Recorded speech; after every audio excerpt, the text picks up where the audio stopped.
مسجد نبوی صلی اللہ علیہ وآلہ وسلم۔ اس روز 16 مارچ کا دن تھا۔ 1968 سال تھا۔ مسجد نبوی میں ابھی فجر کی اذان نہیں ہوئی تھی۔ اس روز بھی قدرت نے مجھے صبح کاذب کے منہ اندھیرے میں جگا دیا تھا۔ پھر ہم دونوں باب جبرائیل سے داخل ہو کر حجرہ پاک میں پہنچے تھے، جہاں قدرت نفل پڑھنے میں مصروف ہو گئے تھے اور میں ایک کونے میں بیٹھ کر ان کی کیفیت دیکھتا رہا تھا۔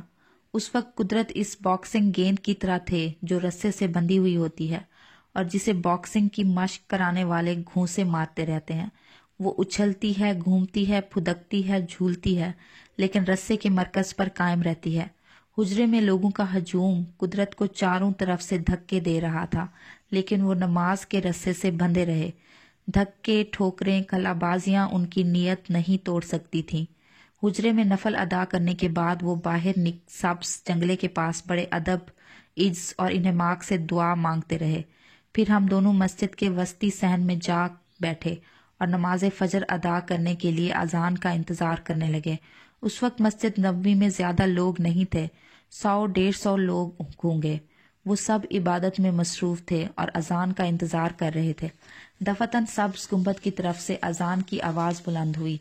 مکہ معظمہ کی طرح مسجد نبوی صلی اللہ علیہ وآلہ وسلم کی اذان بھی جھنجھوڑ کر رکھ دیتی ہے، وہ اٹھا کر بٹھا دیتی ہے۔ مسجد نبوی صلی اللہ علیہ وآلہ وسلم کے ایکاؤسٹکس بھی اس انداز سے قائم کیے گئے ہیں کہ آواز ربڑ کے گیند کی طرح اچھلتی ہے۔ ایک سے زیادہ مؤذن اذان میں شرکت کرتے ہیں۔ ایک آواز اللہ اکبر ختم کر نہیں پاتی کہ دوسری آواز اسے پھر سے اٹھا لیتی ہے۔ یوں ایک ڈرامائی ماحول پیدا ہو جاتا ہے، دلوں پر سسپینس کی کیفیت طاری ہو جاتی ہے۔ آپ محسوس کرنے لگتے ہیں کہ کچھ ہونے والا ہے، جیسے ابھی خطیبوں کے ہوشیار خبردار کے آوازیں ختم ہوتے ہی ذل الہی داخل ہو جائیں گے۔ یوں محسوس ہوتا ہے جیسے اذان کے بعد اللہ تعالیٰ خود تشریف لا کر نمازیوں کے سامنے کھڑے ہو جائیں گے تاکہ لوگوں کے سجدے صحیح معنوں میں سجدے بن جائیں۔ ابھی مؤذن نے اللہ اکبر کا نعرہ بلند کیا ہی تھا اور مسجد میں بیٹھے ہوئے لوگ چونکنے کے عالم میں ہی تھے کہ میری نگاہ اوپر کو اٹھ گئی اور وہ سامنے کھڑے تھے۔ وہ مجھ سے بہت دور تھے، لیکن میں انہیں اس قدر قریب دیکھ رہا تھا جیسے میری آنکھوں پر زوم لینس فٹ کر دیا گیا ہو۔ مجھے ایسے لگا جیسے مسجد نبوی صلی اللہ علیہ وآلہ وسلم کی چھت کے برابر اونچی ایک کتاب کھڑی ہو گئی اور تاریخ اسلام کی اس کرم خوردہ کتاب کے جہازی اوراق سے نیچے اتر کر وہ مسجد نبوی صلی اللہ علیہ وآلہ وسلم میں داخل ہو گئے ہوں۔ ان کے چہرے اور لباس کی ایک ایک تفصیل واضح تھی۔ میرے سامنے ایک عرب کھڑا تھا جو آج کے جدید عرب سے قطعی طور پر مختلف تھا، جس کے خد و خال، طور طریقے، چال ڈھال پر قدامت کی مہر ثبت تھی۔ اس ماحول میں وہ یکسر منفرد تھا، منفرد و ممتاز۔ ان کا رنگ سانولا تھا، اس حد تک سانولا جیسے لوہے کے بنے ہوئے ہوں۔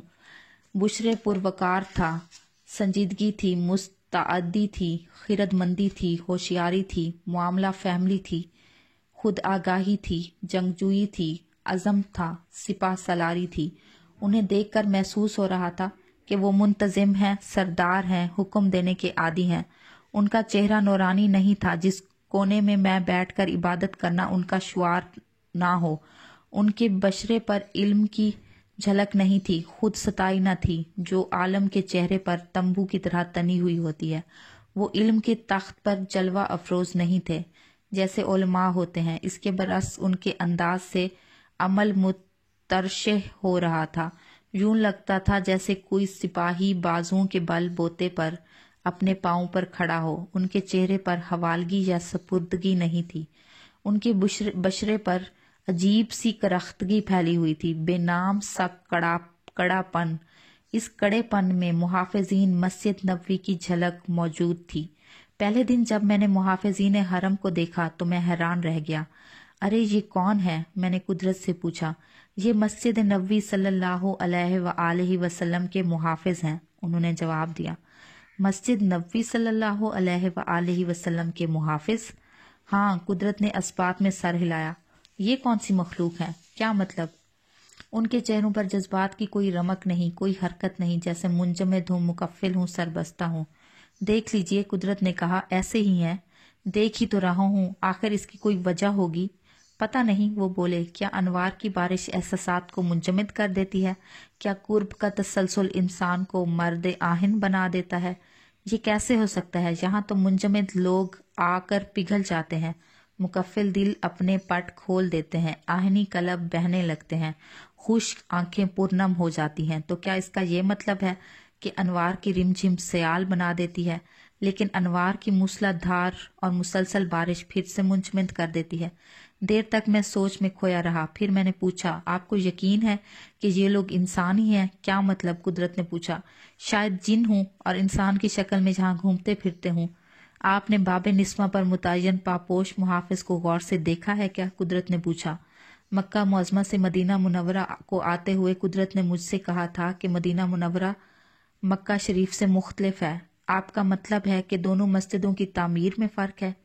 نہیں، وہ بولے، تعمیر کی بات نہیں، تاثیر کی بات کر رہا ہوں۔ تاثیر؟ بات میری سمجھ میں نہ آئی تھی۔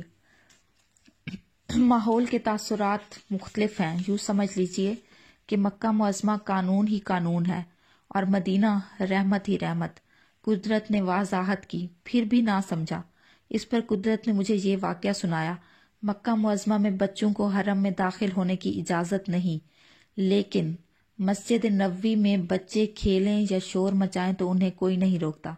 پاکستان کا ایک فوجی افسر عمرہ کرنے کے لیے 1 مہینے کی چھٹی پر یہاں آیا تھا۔ مسجد نبوی صلی اللہ علیہ وآلہ وسلم نے اس نے دیکھا کہ بچے شور مچا رہے ہیں، اسے بے حد غصہ آیا، کہنے لگا یہ سراسر بے ادبی ہے۔ اس نے بچوں کو ڈانٹا۔ اس پر اس کے ساتھی نے، جو مدینہ منورہ کی ڈسپنسری کا ڈاکٹر تھا، اس کو منع کیا کہ بچوں کو نہ ڈانٹیے۔ افسر نظم و نسق کا متوالا تھا، اس نے ڈاکٹر کی سنی انسنی کر دی۔ رات کو اس موضوع پر دونوں میں بحث چھڑ گئی۔ ڈاکٹر نے کہا حضور اعلیٰ صلی اللہ علیہ وآلہ وسلم کو یہ پسند نہیں کرتے کہ بچوں کو ڈانٹا جائے۔ اسی رات افسر نے خواب دیکھا، حضور اعلیٰ صلی اللہ علیہ وآلہ وسلم خود تشریف لائے۔ خشمگین لہجے میں فرمایا، اگر آپ مسجد میں بچوں کی موجودگی پسند نہیں کرتے تو مدینہ سے چلے جائیے۔ اگلے روز پاکستان کے فوجی ہیڈ کوارٹر سے ایک تار موصول ہوا جس میں اس افسر کی چھٹی منسوخ کر دی گئی تھی اور اسے فوراً ڈیوٹی پر حاضر ہونے کا حکم دیا گیا تھا۔ آپ کو اس واقعہ کا کیسے پتہ چلا؟ میں نے قدرت سے پوچھا۔ مجھے ڈسپنسری کے ڈاکٹر نے بتایا جس کے پاس وہ افسر ٹھہرا ہوا تھا۔ یہ بتائیے، کیا مدینہ منورہ میں بزرگ ہوتے ہیں؟ میں نے پوچھا۔ ہاں بہت، وہ بولے، مکہ معظمہ سے بھی زیادہ، ہاں غالباً زیادہ، لیکن یہ لوگ ظاہر نہیں ہوتے۔ اگر آپ کو کسی بزرگ کا پتہ ہو تو ملوا دیجئے، میری بڑی خواہش ہے کہ مدینے کے کسی بزرگ سے ملوں۔ ہاں، قدرت نے جواب دیا، ایک بزرگ کو میں جانتا ہوں۔ کون ہے وہ؟ وہ مسجد نبوی کے دروازے پر جوتوں کی رکھوالی کرتے ہیں۔ پاکستان کے ہیں لیکن اب مدینہ منورہ ہی میں مقیم ہو گئے ہیں۔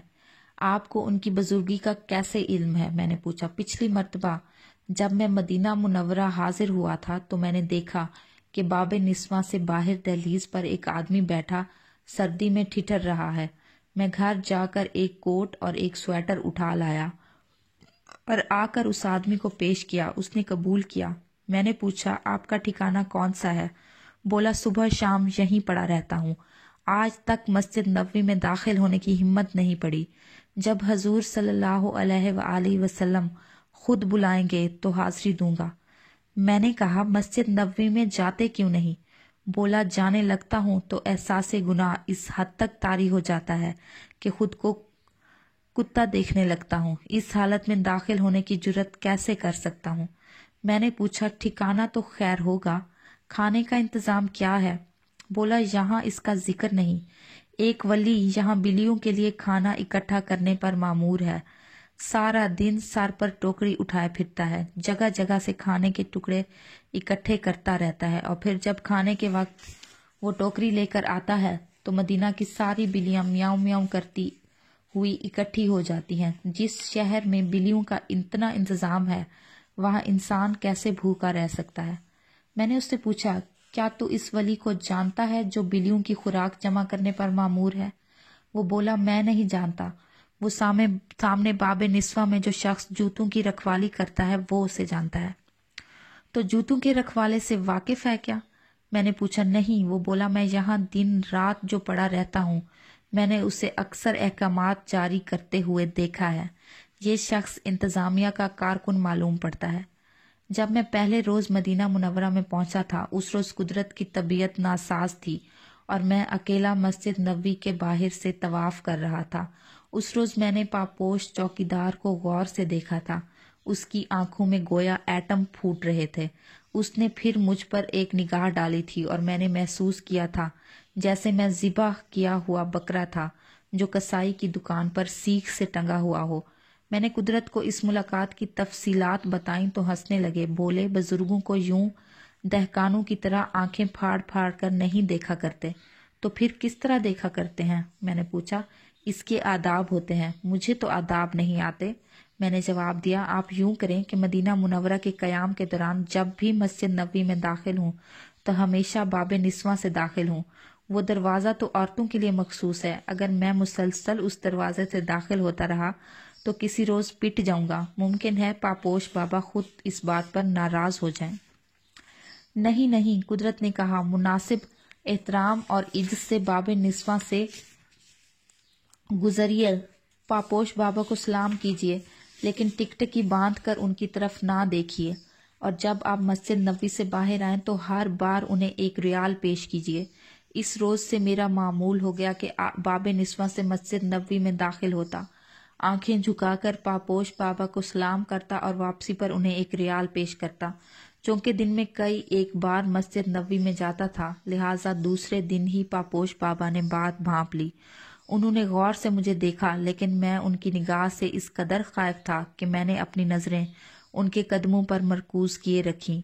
ہاں، میں نے کہا، میں نے باب نسواں کے پاپوش کو ایک نظر دیکھا ہے، دوسری نظر ڈالنے کی مجھ میں ہمت نہیں پڑی۔ قدرت ہنس کر بولے، کیا محافظان مسجد نبوی اور پاپوش بابا میں کوئی مناسبت نظر آئی؟ نہیں، میں نے کہا، پاپوش بابا کے چہرے پر اکڑا پن ضرور ہے لیکن جمود نہیں، خشونت ہے لیکن بے حسی نہیں۔ مرد قدیم میں بھی کڑا پن ضرور تھا لیکن جمود کی جگہ ہوش مندی تھی، وقار تھا۔ اس وقار میں سرداری کا عنصر بہت نمایاں تھا۔ ان کے مقابلے میں پاپوش بابا ایک کارکن نظر آتے تھے۔ حالانکہ مرد قدیم اور ہم میں بڑا فاصلہ تھا۔ وہ بیٹھے ہوئے نمازیوں کی صفوں کو چیرتے ہوئے آ رہے تھے۔ پتہ نہیں کیوں محسوس کر رہا تھا کہ ان کی نگاہیں ہم دونوں پر مرکوز تھیں۔ وہ بڑے دبدبے اور وقار سے چلتے ہوئے آ رہے تھے۔ زائرین انہیں دیکھ کر آپ ہی آپ آگے ہٹتے جا رہے تھے۔ ان کے راستے میں کئی ایک جگہیں خالی پڑی تھیں۔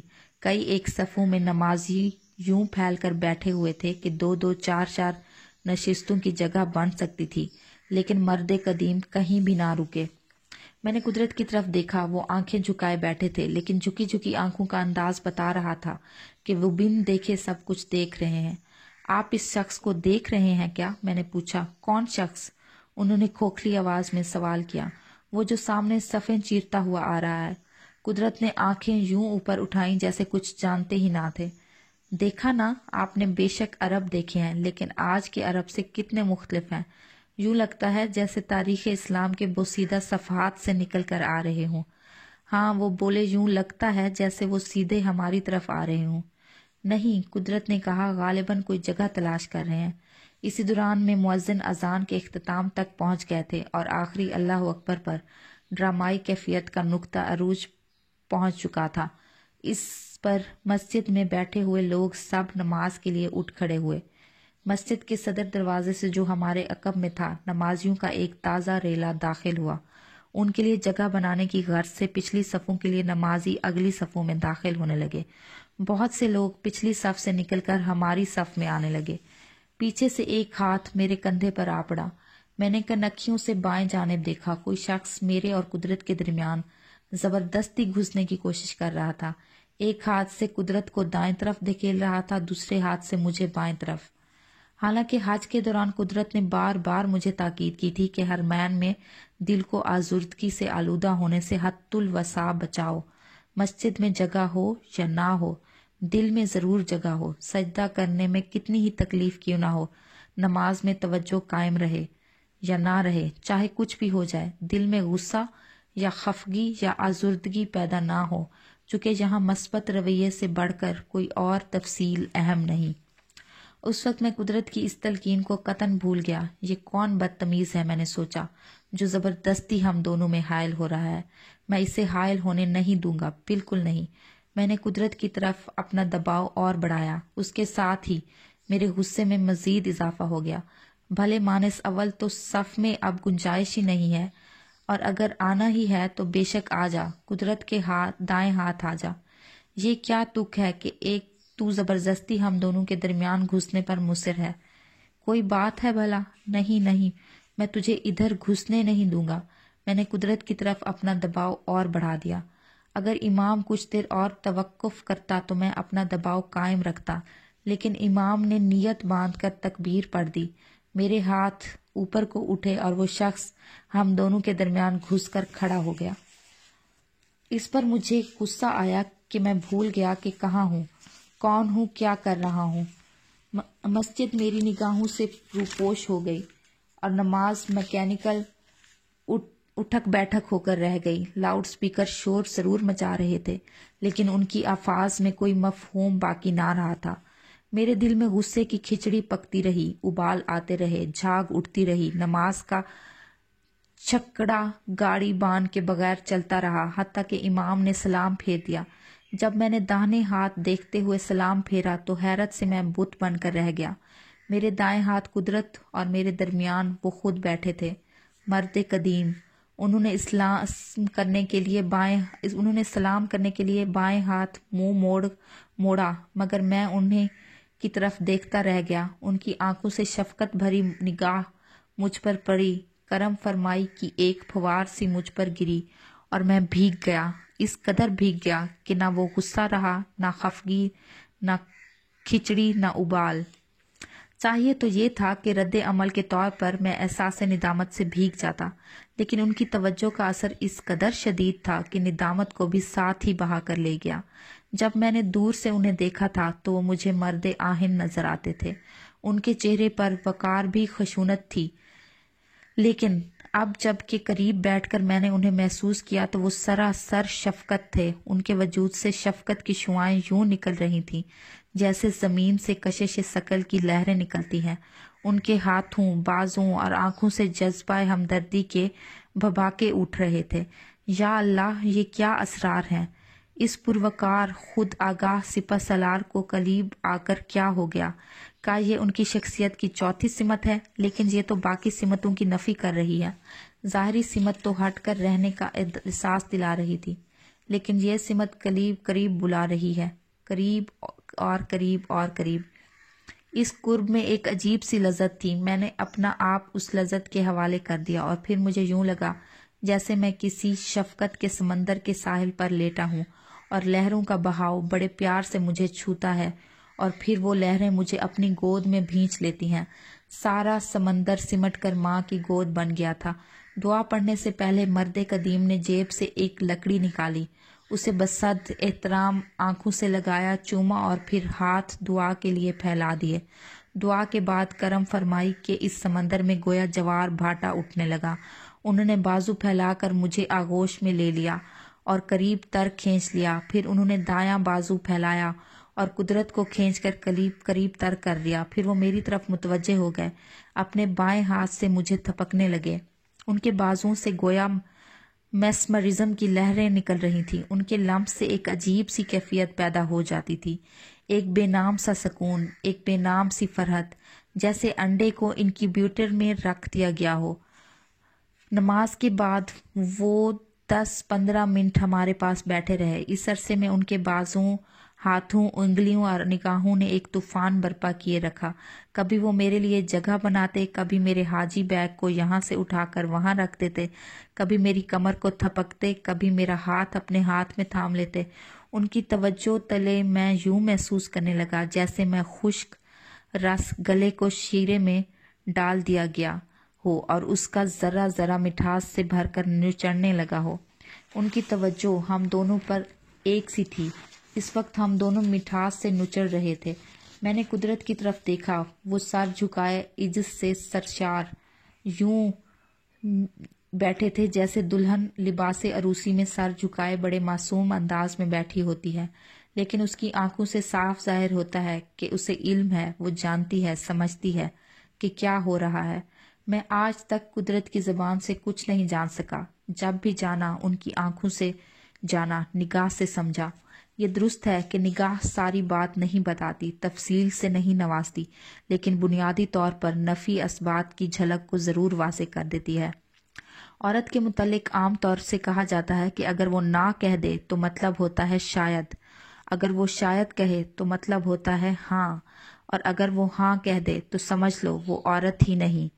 اسی حساب سے میں نے قدرت کے متعلق بھی چند اصول وضع کر رکھے ہیں۔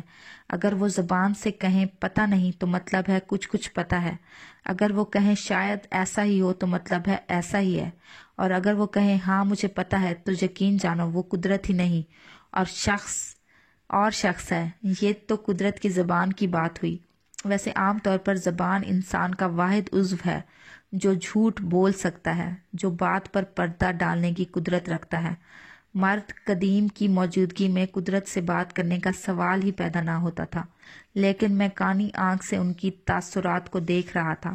مرد قدیم کے متعلق ہم دونوں کے رد عمل ایک سے بھی تھے اور مختلف بھی۔ میرے رد عمل میں حیرت کا عنصر تھا، لیکن قدرت کے رد عمل میں حیرت کا عنصر نام کو نہ تھا۔ خوشی اور انبساط ہم دونوں میں یکساں تھی، لیکن اس کی نوعیت بالکل مختلف تھی۔ میری خوشی والہانہ تھی، والہانہ خوشی مقابلتاً سطحی ہی ہوتی ہے۔ قدرت کی خوشی میں عمق گہرائی تھی، ان کے اظہار میں ضبط تھا۔ ہم دونوں کے رویے میں بنیادی فرق یہ تھا کہ قدرت جانتے تھے کہ جانتے ہیں، اور میں جانتا تھا کہ نہیں جانتا۔ قدرت کی نگاہیں جھکی ہوئی تھیں، لیکن ان کے عجز کی گہرائی سے پتہ چلتا تھا کہ مرد قدیم کا مرتبہ کتنا بلند ہے۔ قدرت کی گہرائی خاموش ملفوف خوشی سے ظاہر تھا کہ اے آمد نت باعث آمدی ماں۔ نماز کے بعد مرد قدیم نے دونوں ہاتھ میری طرف بڑھا دیے اور میرا ہاتھ پکڑ کر پرجوش مصافحہ کیا۔ پھر وہ قدرت سے مصافحہ کر رہے تھے۔ اس کے بعد وہ اٹھ بیٹھے اور بڑے وقار سے مسجد نبوی صلی اللہ علیہ وآلہ وسلم کے ترکی برآمدے کی طرف چل پڑے۔ ان کی چال میں وہی وقار تھا، وہی ٹھہراؤ تھا، وہی خود اعتمادی تھی۔ چونکہ اس وقت نمازی بیٹھے ہوئے تھے، لہٰذا انہیں جاتے ہوئے دور تک میں دیکھتا رہا۔ میری آنکھوں میں پھر سے وہی زوم لگ گیا۔ مسجد میں بیٹھے ہوئے باقی لوگ سب کے سب فوکس سے باہر نکل کر دھندلا گئے تھے، صرف ایک شخص پیش تھا۔ برآمدے کے قریب جا کر انہوں نے مڑ کر ہماری جانب دیکھا۔ وہی مرد آہن، مستعد، خیرت مند، معاملہ فہم، جنگجو، خود آگاہ، قدیم سردار۔ انہیں دور کھڑے دیکھ کر مجھے شک پڑنے لگا کہ یہ وہ شخص نہیں جو کچھ دیر پہلے ہمارے درمیان بیٹھا تھا اور جن کی شفقت بھری مٹھاس میں ہم ابھی تک لت پت تھے۔ پھر وہ نگاہوں سے اوجھل ہو گئے اور غالباً تاریخ اسلام کے اوراق میں پھر سے جا داخل ہوئے۔ اس روز سارا دن ہم دونوں خاموش رہے۔ پتہ نہیں قدرت کیوں خاموش تھے۔ میری یہ کیفیت تھی کہ میں نے انجانے میں اس پراسرار ملاقات کی جگالی کر رہا تھا۔ ذہن میں ہر بار پھر کر مرد قدیم پر جا کر مرکوز ہو جاتا اور میرا گلاس پھر اس سے مٹھاس کے ڈونگے میں ڈوب جاتا۔ اس رات دیر تک مجھے نیند نہ آئی۔ ذہن میں مرد قدیم اس قدر رچے بسے ہوئے تھے کہ سونے کو جی نہیں چاہتا تھا۔ بہت دیر تک پڑا سوچتا رہا، پھر پتہ نہیں کس وقت آنکھ لگ گئی۔ پچھلے پہر میری آنکھ کھل گئی۔ کچھ دیر میں انتظار کرتا رہا کہ ابھی قدرت آئیں گے اور کہیں گے چلیے باب جبرائیل کھلنے کا وقت ہو گیا۔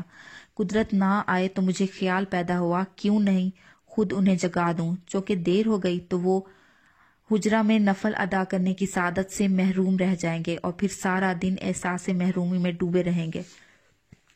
میں اٹھ بیٹھا، جلدی تیاری کی اور پھر قدرت کے کمرے کا دروازہ جا کھٹکھٹایا۔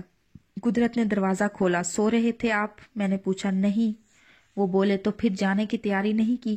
جلدی چلیے نا، باب جبرائیل تو کھل بھی گیا، ہم تو پہلے ہی لیٹ ہیں۔ نہیں آج نہیں، وہ بولے۔ کیوں، آج کوئی خصوصی بات ہے؟ نہیں خصوصی بات تو نہیں، تو پھر چلتے کیوں نہیں؟ نہیں، وہ مسکرائے۔ آپ کا مطلب ہے آج آپ باب جبرائیل نہیں جائیں گے؟ آج ہم براہ راست مسجد نبوی میں جائیں گے جب اذان ہوگی، قدرت نے جواب دیا۔ لیکن حجرے میں نفل کیوں نہیں پڑھیں گے؟ میں نے حیرت سے پوچھا۔ ہمارا کام ہو چکا ہے، قدرت بولے۔ کون سا کام؟ میں نے پوچھا۔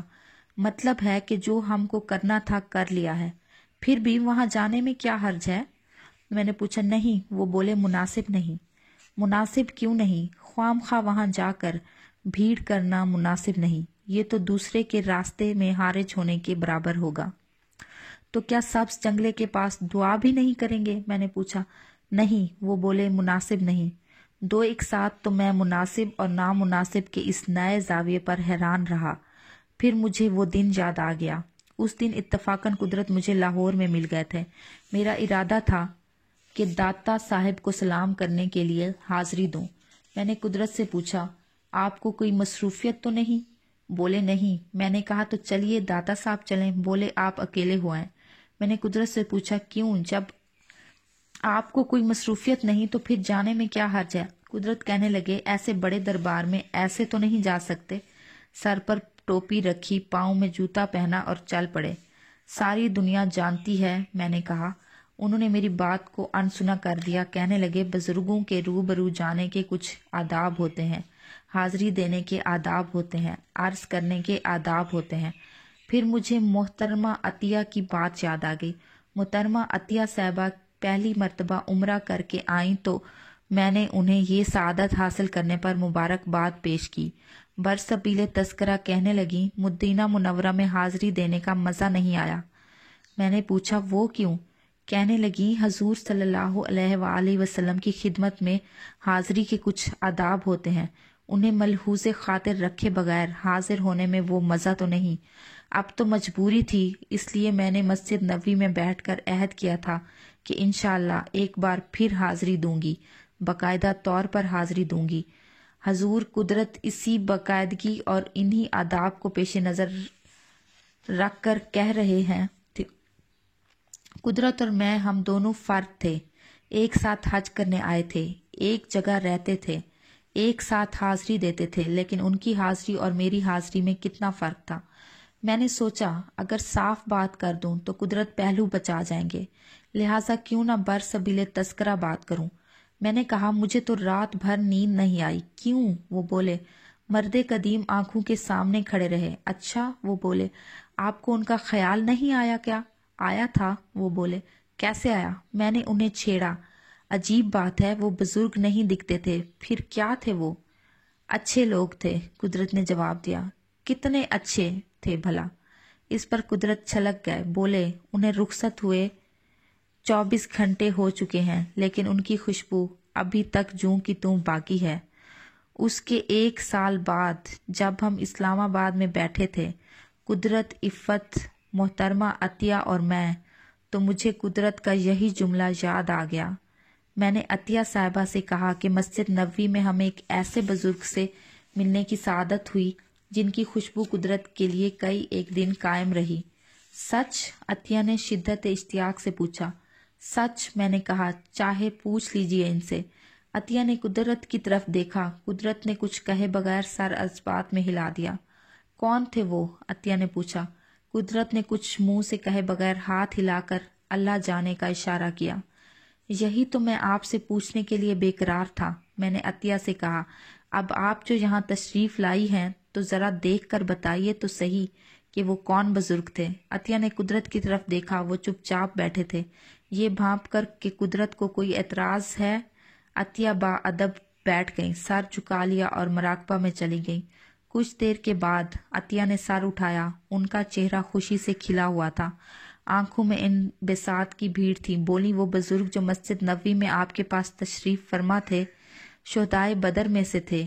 آپ بڑے خوش نصیب ہیں۔ پتہ نہیں مجھے اس وقت کیا ہوا، میں نے بے سوچے سمجھے کہا، میں تو سمجھا تھا شاید وہ شہدائے بدر سے بھی بڑے تھے۔ میری بات سن کر قدرت پر گھبراہٹ طاری ہو گئی، رنگ زرد ہو گیا، چہرہ یوں ٹوٹ گیا جیسے ٹھوکر لگنے پر شیشے کا گلاس چور چور ہو جاتا ہے۔ یہ آپ کیا کہہ رہے ہیں؟ انہوں نے التجا بھری آواز میں کہا۔ ان سے بڑے تو خود حضور اعلیٰ ہیں۔